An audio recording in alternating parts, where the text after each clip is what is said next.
I'm delighted to welcome Professor Louise Steel, a leading specialist in Near Eastern archaeology at the University of Wales, Trinity St. David. Her research focuses on prehistoric Cyprus and the Eastern Mediterranean, and she currently directs fieldwork at the late Bronze Age site of Arediu Vupes.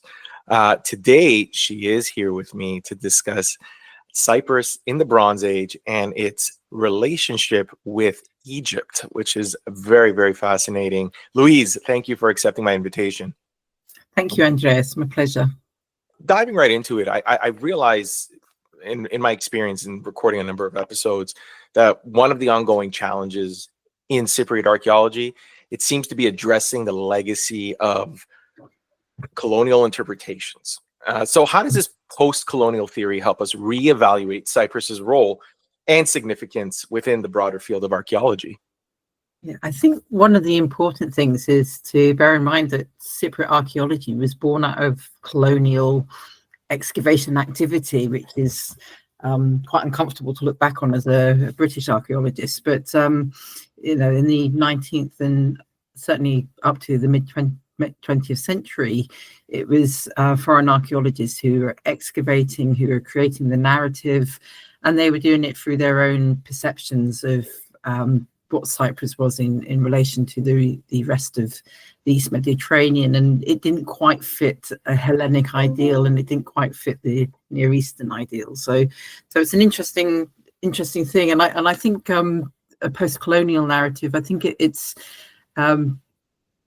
taking account of the fact that Cyprus is different to the surrounding regions, and that you know, there are other narratives which don't have to fit in with the narratives of 20th century archaeology. So how has Cypriot archaeology shifted in the past decades then? Like, how can we sort of qualify this? Okay, I think there's been a real recognition that Cypriot archaeology is Cypriot archaeology. Certainly when I started as an undergraduate so many years ago, people studied the Near East, the Levant, or the Aegean, and Cyprus is seen as sort of an extension of those. Whereas I think there's a real strength in Cypriot archaeology, which has really developed over the last 40 years or so, and a real understanding of how unique the culture of ancient Cyprus was. So I think that's one of the key things. And I think also a multiplicity of voices sort of coming in. You know, there was sort of just a single narrative of what Cyprus was, and now sort of people are really engaging in lots of different aspects of the Cypriot past. And one of the things I'm really happy to see over the last 20 years is increasing sort of engagement with theoretical archaeology, and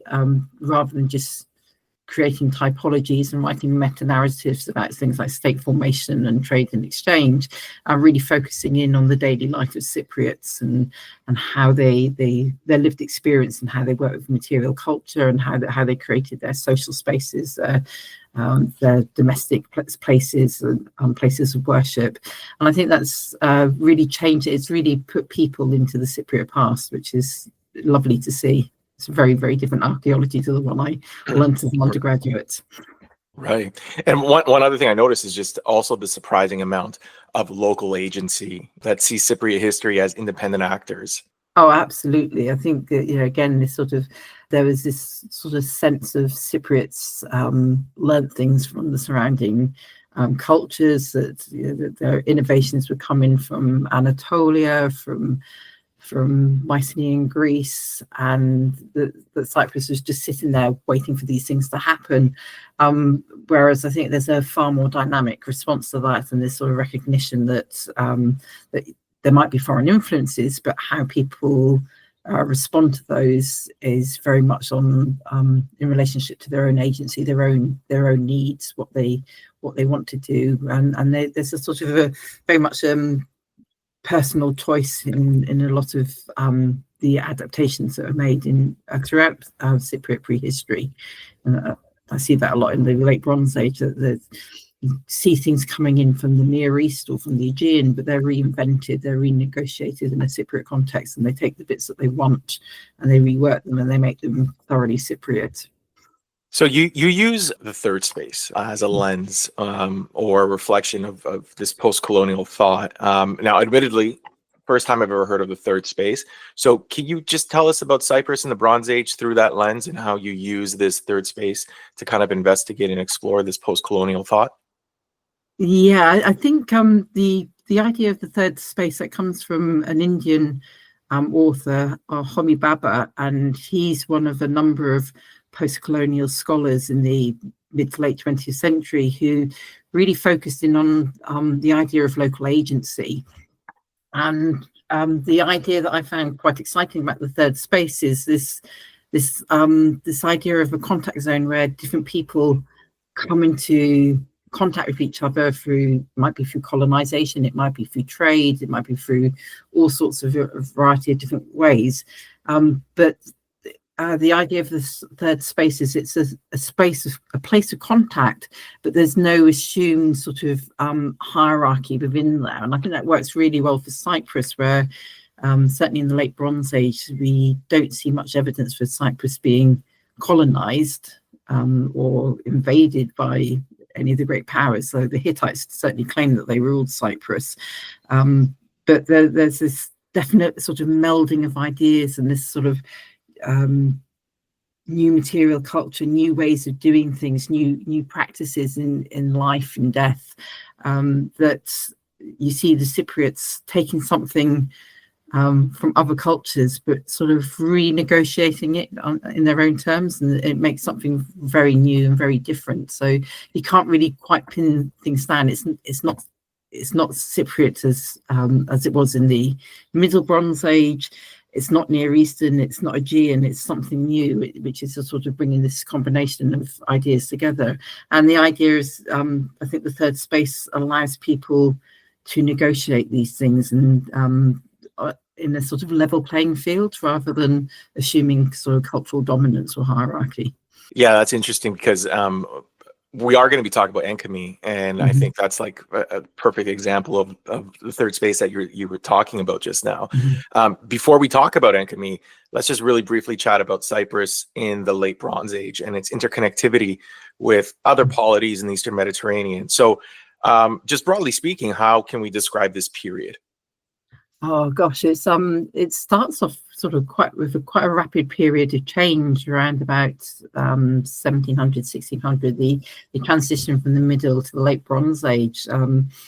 We see Cyprus emerging from a fairly egalitarian society, sort of large farming communities, to a place where you see the first real urban centres developing, coastal trade developing in a couple of areas. Enkomi is one of the places, but also in the northwest places like Irene and Morfu. And you see sort of rapid adoption of ideas and changes to material culture. So you see changes in pottery production and the development of urban communities. Enkomi is such a beautiful example where the way an urban community is set up seems to reflect Near Eastern ways of doing things, but they're not the same as Canaanite towns. And so there's this sort of really rapid period of a couple of 100 years at the beginning of the Late Bronze Age where lots of interaction with the surrounding cultures, which is changing what's happening in Cyprus. I think no two Cypriot archaeologists would agree whether Cyprus ever develops a state. So I'm going to shift around that. I personally don't think there is. I think there are lots of little polities, little city-states maybe.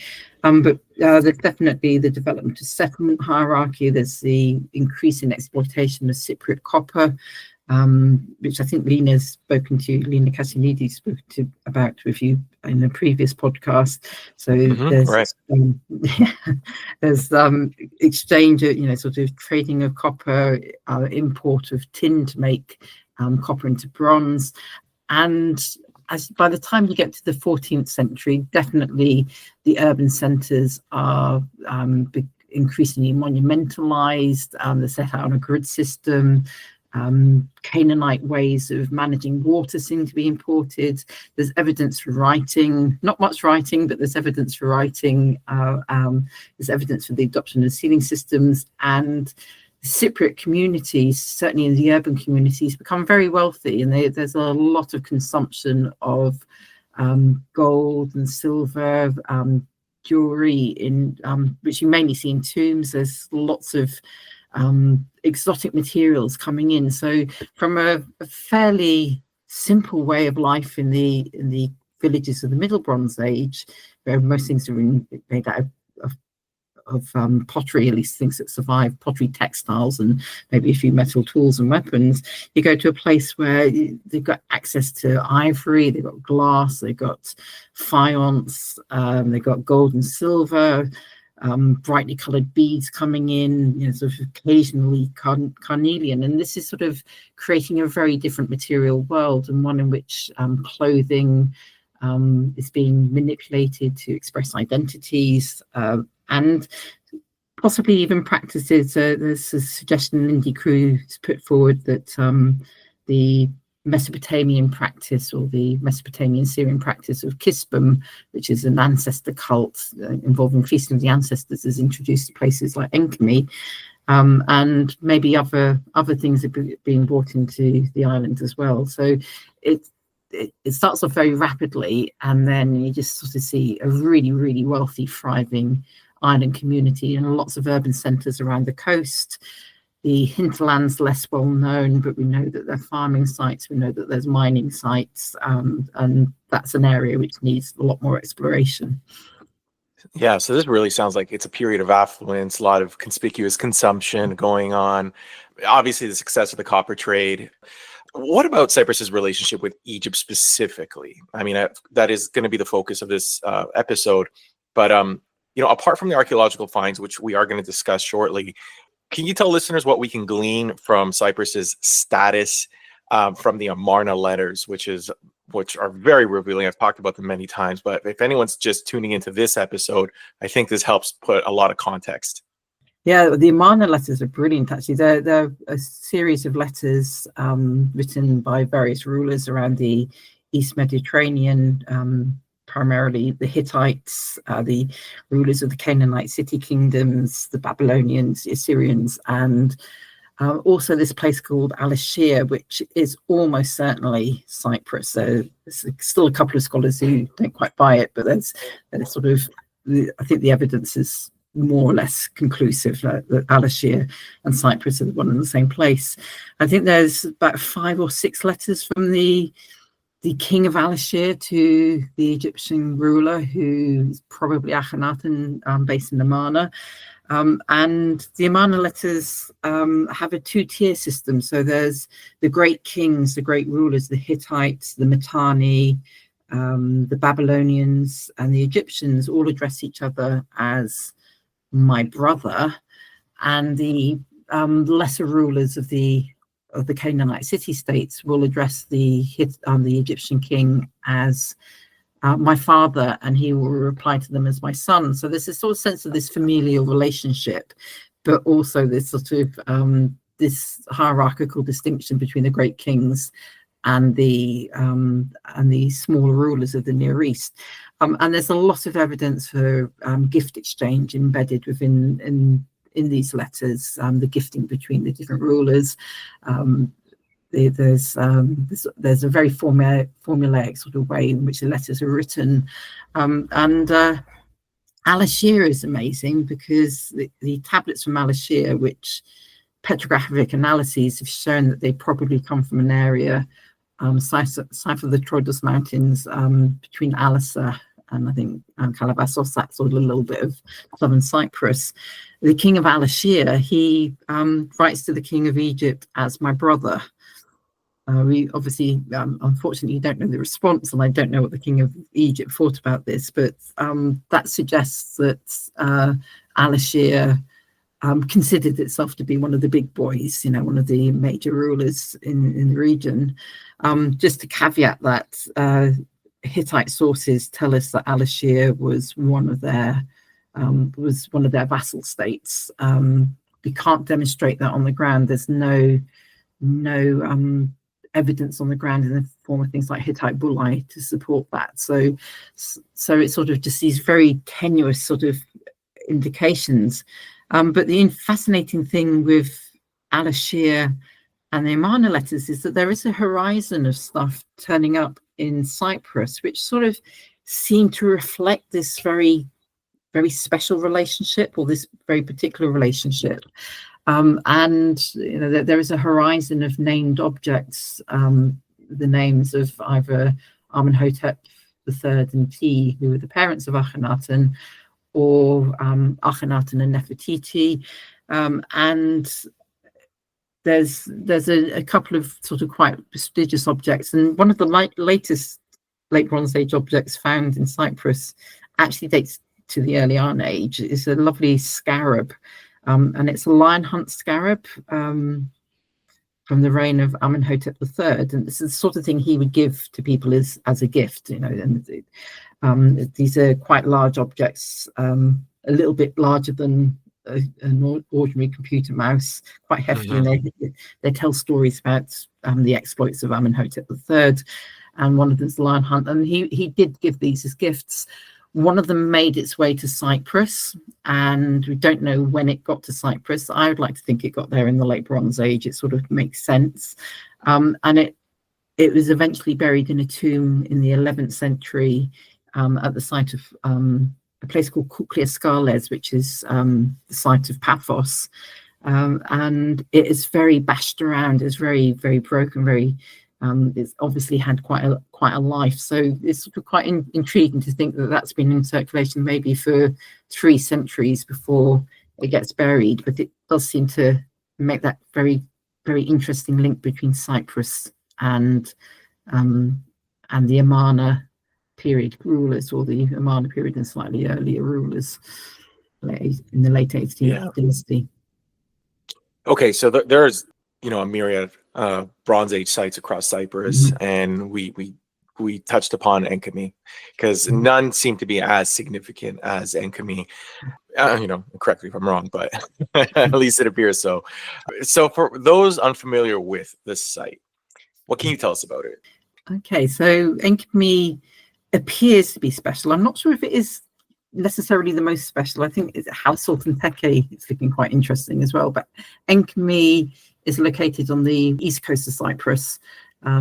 It's facing Syria, and it's on 2 major river systems. It's near 2 major river systems that go west into Cyprus. And Enkomi was established at the very beginning of the Late Bronze Age.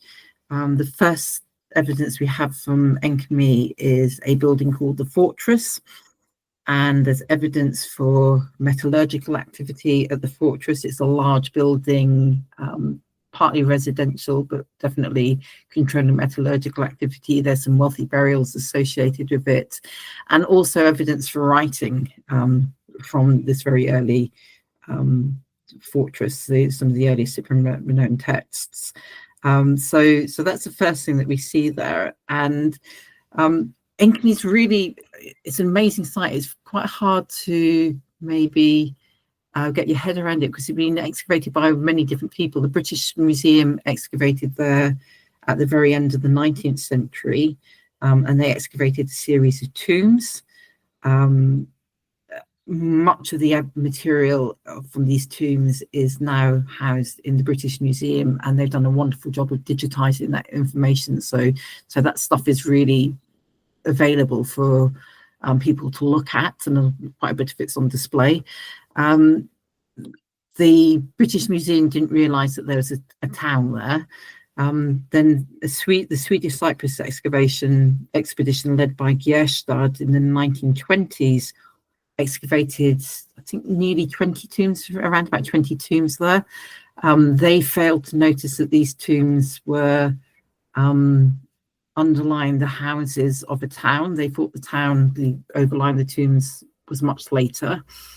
And it wasn't until the 1950s, 40s, 50s that a French archaeologist, Claude Schaeffer, excavated Enkomi, and he recognized that the tombs were underlying buildings, and that the overlying buildings are Late Bronze Age.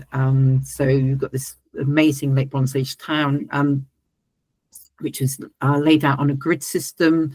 There's a major north-south axis, and then various east-west axes separating the town into various different quarters. And there's some very large buildings, some dating from the 13th century, which are really monumental. They've got ashlar or cut stone masonry, and the tombs are all located underneath the houses. The final excavations at Enkomi were in the 1960s by a Cypriot archaeologist, Porphyrios Dikaios. And then, sadly, since then, the site's not been available for excavation. It's in the northern part of Cyprus. So, but there's a lot of material. It's quite complicated to make your way through it. It's not very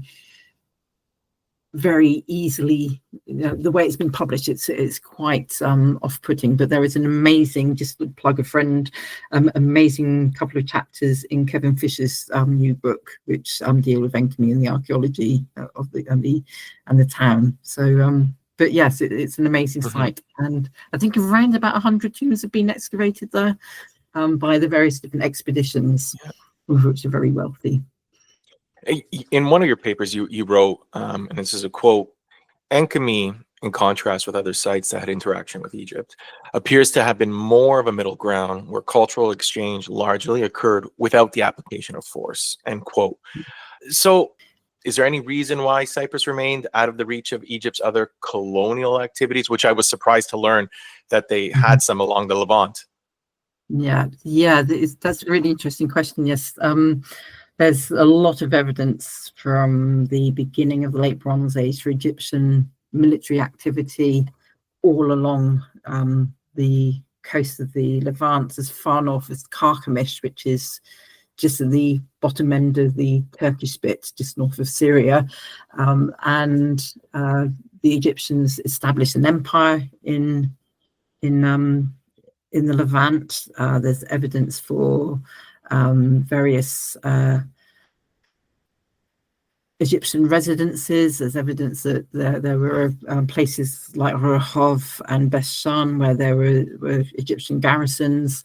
There's a lot of evidence for Egyptians really being stationed there. There's and also a series of forts connecting the delta up to the Gaza region, with a series being established in the 18th and 19th dynasty. Many years ago, I excavated a site in Gaza. I'm not sure, I don't think it's still there, sadly, where there was evidence for Tutmosis III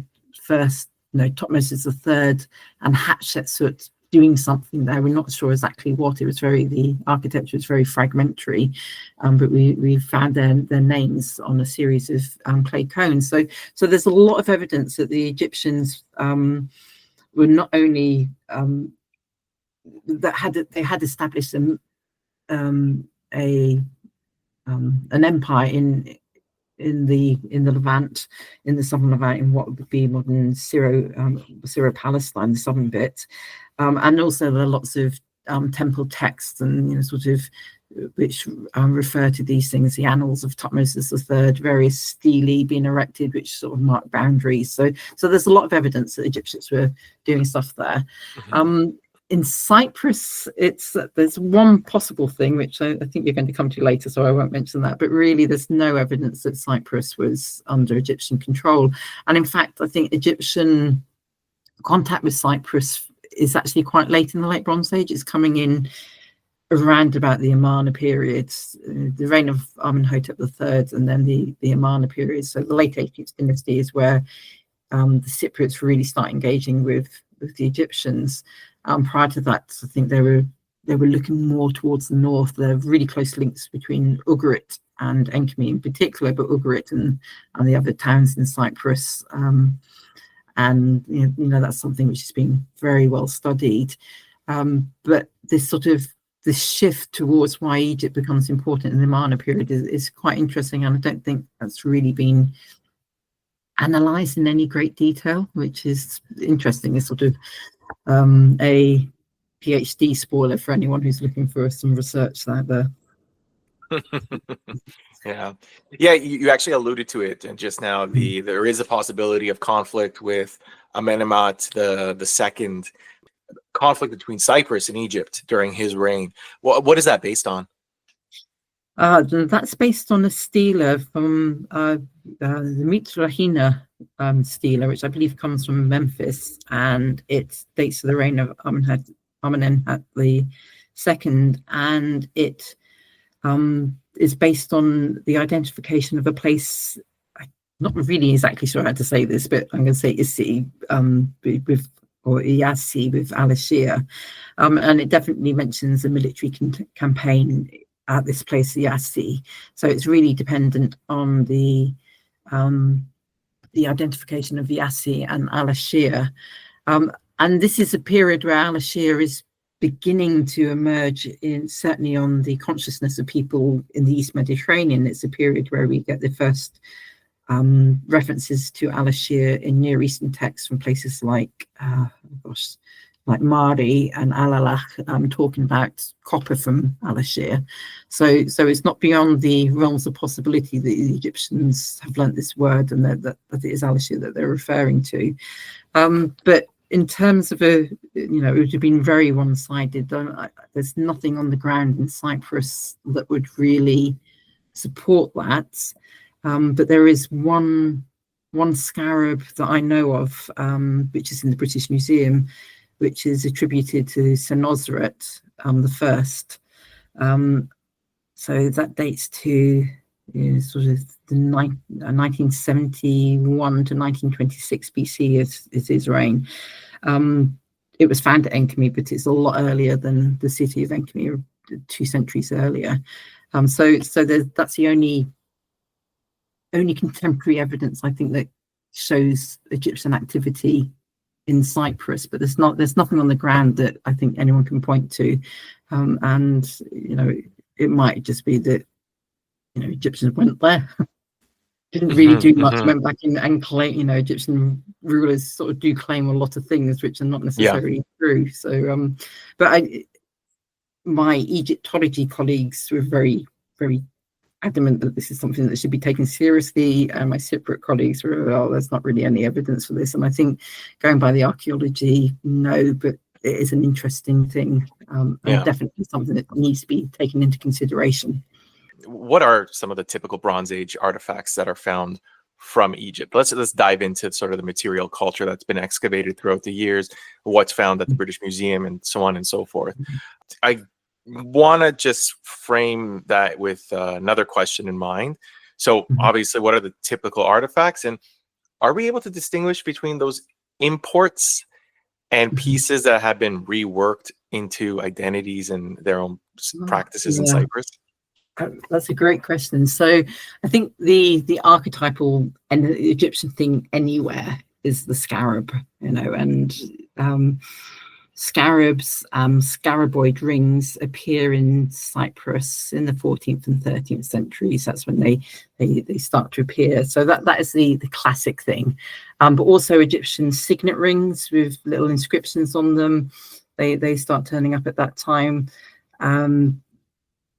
Egyptian ivory, which may be being worked in Cyprus. There is, I think, some evidence in Paphos for ivory working. And there is the famous international style, which might be Cypriot, it might be Mycenaean, it might be Ugaritic. It's quite hard to tell. It's found in all 3 places. So ivory is one of the materials that the Egyptians import and they rework. Glass is another thing that they import and they rework, and they make these amazing little glass bottles which are shaped like pomegranates, and some other sort of little glass objects. Gold, they definitely import that from Egypt, or almost certainly import it from Egypt, and they make a lot of gold jewelry. And then there's Egyptian alabaster vases. There's a couple, not many, but there are a few Egyptian faience vessels in little shallow plates, and there's these taller things which are typically in ceramics would be called beer jugs or beer cups. On the British Museum website, they're published as a coal bottle, and I don't think they are. So I think these are big and they're for drinking beer or serving beer. I think what else there's just so much stuff. But yeah, the scarab is the typical thing, and then the raw materials. So I think you mentioned that you said that the way the Enkomi's inhabitants assimilated Egyptian materials is different from Egyptian Empire and Syro-Palestine. So how do patterns of Egyptian imports at Enkomi compare to those other late Bronze Age sites?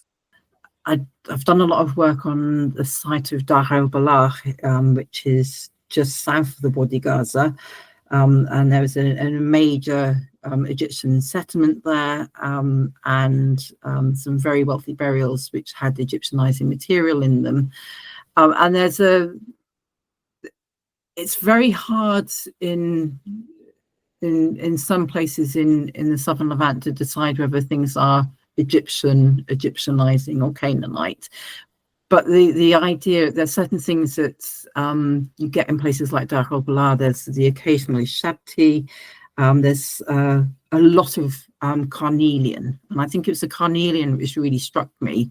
There's not that much carnelian in Cyprus. There's more of it turning up in recent excavations at Hala Sultan Tekke, but really quite limited quantities of carnelian, whereas carnelian is used very widely by Egyptians to make little amulets and little pieces of jewelry, in particular lotus bud beads and other things, and just little amulets. And these are sort of quite eagerly adopted in the southern Levant. They're quite regularly consumed, and there's a lot more Egyptian material floating around there. And it's sort of a lot wider, and some of the ways that they're using stuff is very similar to the way that it's used in Egypt. So you'll be getting maybe little amulets associated with burials, whereas in Cyprus it just seems to be it's almost like they go into a street shop and they just see all these goodies and they say, oh, I like that, I'll have one of those, and they just completely do it in their own way, which is, I think, something which is very typical of Cyprus anyway. They're not particularly interested in carnelian, which is odd because they seem to like bright, shiny things. But they love the gold and the silver, but they sort of do that alongside other things. They'll have Mycenaean things, Mycenaean style rings and Egyptian style rings, and then they'll make their own rings. And it's very much more sort of just because it's nice and it's shiny and they like it, rather than because they're sort of trying to, rather than being part of an Egyptian political system where maybe scarabs might be saying something a little bit more political about your place in society. Do the artifacts found in Enkomi tell us anything about the people who lived there and those who consumed these opulent objects? I mean, were they elites, traders, or another group perhaps? Oh, that's a brilliant question, and I think our understanding of Cypriot society is gradually getting better. There's been some really good work done by a couple of colleagues on the idea of a mercantile class, and actually given us evidence for a mercantile class. Things like scale weights and scale pans and weights and things like that in tombs. So there's definitely sort of things just happening, but Enkomi really stands out, and it might be Enkomi stands out because so many tombs have been excavated there in comparison to other sites. So I will definitely put my hand up and say it's a skewed picture, but the sheer quantity of Egyptian material, let alone the ivories and the gold, which is probably coming from Egypt, really stands out. And there's a series of 3 or 4 tombs that stand out in particular, and for just the quantity of objects that they have and the sheer quality of objects that they have. And there's one, tomb 93, that just is remarkable. It's got a horizon of Egyptian objects, all mixing together. There's 7 of these things. There's 4 rings, one of which has 2 gold, 2 silver, one of which has the name of Akhenaten on it. There's, I think, a glass vessel, and I can't remember exactly what else comes from there. And then there's this amazing, great big gold necklace. It's more than a necklace. It's what's is called a yuzech, or a broad collar, and it is absolutely sumptuous. It's gold and it's got inlaid paste in it. It's an amazing object. And this is in one of the wealthiest tombs, I think, that's been excavated on Cyprus, assuming that we're right. It's got 1.4 kilos of gold was found in there. So, it stands out for its sheer wealth in terms of the objects that are placed there. But then there's this real neat horizon of 18th dynasty material. So that broad collar, it's really cool. I mean, does it tell us anything about the wearer's social standing? And would it maybe suggest a special relationship with the royal court, since it was found in Tomb 93? Yeah, this is actually a really exciting thing, and I can't. But there are a couple of things now written about it, but I can't believe it's sort of remained hidden in the literature for so long. It's been studied by many years ago by Elizabeth Goring, who studied gold jewelry in Cyprus, and the closest parallels to it are from the Valley of the Kings in Egypt. That's where the closest parallels to it in terms of quality are. So a Nuzek collar, it's that typical thing that you see in Egyptian reliefs of, those great big broad sort of collars of lots of different coloured beads in sort of different sort of rows. So there might be 3 or 4 rows of beads, and it's sort of it's a typical thing you'll see from the Old Kingdom right the way through, and it tends to be associated with the elite, or certainly the upper middle classes and the elites in Egypt. This quality of the one from Enkomi is astounding.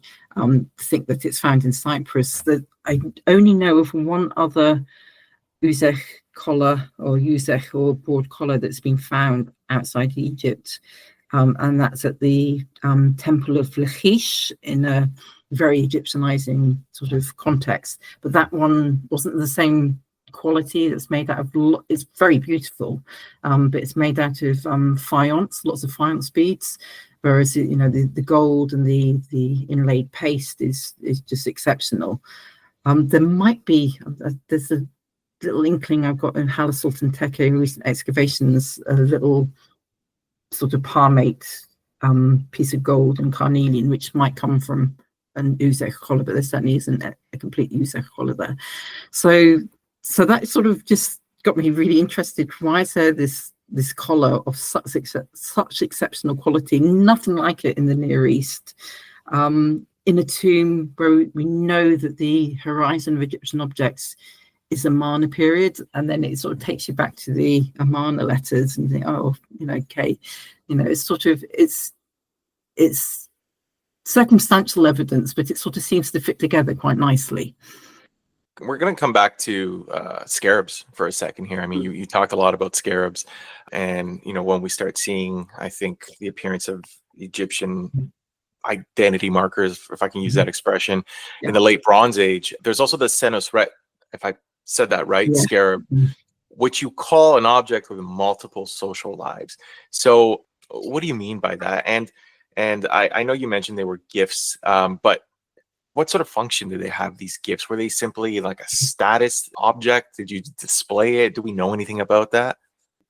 So scarabs become a thing in Egypt. They emerge in Egypt in the first intermediate period, and they really become a major sort of tool in the Middle Kingdom. And they're sort of an administrative tool, but they're also a marker of royal authority. And you do see them gradually from the Middle Kingdom on, turning up in Middle Bronze Age contexts in the Levant, where they are sort of seen as sort of high status gifts. And it's sort of a nice little thing. It's a sort of, you can give something quite small. It might be a token that you've made in exchange. They're small, they're easily portable, they're shiny, they're pretty. And then the fact that some of them have royal names on is quite significant, because obviously a name is a powerful thing with the ancient Egyptians. It is part of you, literally part of your personhood. It's not just a sign of your identity. It's literally part of your being. You destroy the name, you destroy the person. So actually giving things out with your name is sort of quite an interesting thing to do. And the Senusrit scarab, obviously, is a royal name. It's Middle Kingdom. It's when these things start circulating around the East Mediterranean. It makes its way to Cyprus. We don't know when. It might be in the Middle Bronze Age. It might be later. It might be something in circulation in the Levant or in Egypt that makes its way to Cyprus later. But it's certainly in circulation for a couple of centuries, at least, before Enkomi was founded. We don't know. It's unfortunately hasn't got a fixed context, which is always the annoying thing with these really important objects. So we don't know exactly where it was found. We don't know whether it dates to the earlier part of the town or the later part of the town, but certainly been around for 200 years. The British Museum website said it isn't a inscription of Senusrit. It doesn't say its name, but I asked a colleague of mine, Bill Manley, to look at it, and he said it is clearly says the name of Senusrit, but that there are later additions to it, there are later little signs added to it, to I don't know, to adorn it, to decorate it in some way. So you've got a name, and then the name's forgotten. The fact that it's a hieroglyphic inscription seems to be not known or forgotten. And it's recarved with these additional signs which make the reading of it a little bit difficult. And that is something which is quite interesting, because that's something that the Cypriots do. In the late Bronze Age, they import a lot of Near Eastern cylinder seals, and they recarve them frequently. They add things to them. So that is something that we know is a Cypriot practice with another type of seal stone, the Near Eastern cylinder seal. So it sort of seems quite interesting that it's on it with this Senusrit one.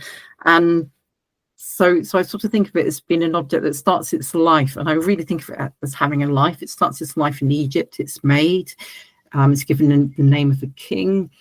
It's traded somewhere, maybe to Canaan, the southern Levant, maybe to Cyprus, and it's sort of a relationship of that connection.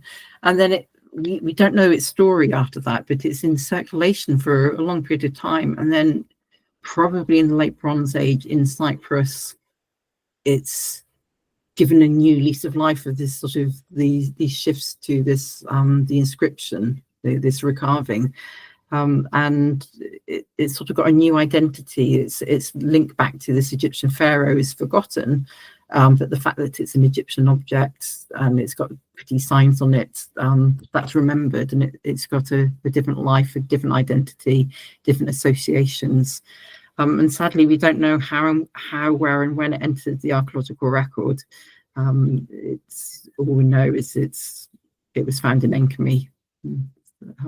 Yeah, and that's, I guess, we come full circle, because that is the third space that you talk about. Absolutely. I think it's a beautiful example of the third space. What sort of next steps do we hope in advancing our understanding of Cypro-Egyptian relations? Like, are there questions that remain unanswered? Absolutely, and I think it is an area which is rich in potential. You know, there's been some good work along the way. There's the work Eddie Peltenberg did back in the 70s on the Faience vases, and then a more recent publication of his in 2007. So he's sort of thought about the Faience. But I do think that actually the stuff from the earlier excavations, it's an untapped resource. You know, there's a good catalogue of Egyptian material from Cyprus, but it's a catalogue. It doesn't tell us anything other than these Egyptian objects. So you can go and find them there, but you know it doesn't tell you a story. And I think actually just focusing in maybe on a particular class of artifacts, sort of, and thinking about the associations, and not being, you know, sort of not being too pessimistic just because the British Museum excavations are obviously problematic, the late 19th century, and they're not particularly well recorded. Some of the later excavations across the island are much better, and there's Egyptian material turning up in all sorts of places. I think just sort of actually focusing in on the material as the material and seeing what sort of story you can unpick from that is a really fruitful area of research. I was quite surprised when I actually sat down and just thought, okay, what is Egyptian from Enkomi, and actually went down and sort of just systematically organized it. What a clear story sort of appeared to emerge from it. And actually there was too much to say. It was really, I had to cut out so much when I wrote the article. And, there's certainly room for lots of study. And I think it's important to go back to this early material. Sort of keeping on excavating stuff is wonderful, and it allows us to pose new questions, but sort of make sense of some stuff that's just languishing in a museum. I think it's really important. What the presence of these royal quality Egyptian objects in Enkomi and other parts of Cyprus, but focusing on Enkomi, can it tell us about its role in the wider world? Absolutely, and I think there've been lots of lovely bits of Cyprus emerging in the literature over the last 30, 40, 50 years, and and sort of go back to the copper trade and the significance of Cyprus there, and how Cyprus sort of weathers the storm at the end of the late Bronze Age a little bit better than the surrounding regions. But I think actually going back and looking at these towns that were established in the late Bronze Age and how they interacted with people from beyond Cyprus, the Mycenaeans, the people from Ugarit, the Hittites, and the Egyptians, and people from the southern Levant. I think there's a lot more that can be done there, and I think Cyprus, it's sort of almost a given that it was a rich, thriving cosmopolitan centre, but it sort of becomes reductive when everyone talks about the copper rather than talking about the liveliness of the culture there that actually is emerging from the material culture. And that's something I'd love to see people writing about more and researching more, is that very rich vibrancy of Cyprus and how it takes stuff and makes it something new. Mm-hmm. A lot of the conversation has been so far about what Egyptian goods have made their way to Cyprus. Apart from copper, do we know of anything that was traded in the other direction? Oh yeah, Cypriot pottery. Cypriot pottery is actually quite widely exported around the East Mediterranean and along the Nile, and seems to be quite highly prized. It's sort of interesting because it's handmade pottery, so sort of by our definitions, it should be sort of not particularly high status, but actually the quality of Cypriot pottery in the late Bronze Age is amazing. Their technical skills probably outstripped the surrounding regions in many respects, what they could do with the clay. And a lot of this stuff is found in Egypt, in particular the base ring ware, little juglets, and there's a whole story there about what these juglets contained, and opium is one of the contenders. It's like a debated subject. There's a lovely thing called red lustrous ware, which may or may not be Cypriot. It might be Hittite, it might be Cypriot. The jury's still a bit out on that, but that's found along the Levantine coast. So maybe they're making a nice substance which goes in these small containers, and base ring ware is the most popular one that the Egyptians, amongst all the others, people around the East Mediterranean, they particularly prize. So that's the big thing that we know is going in the other direction.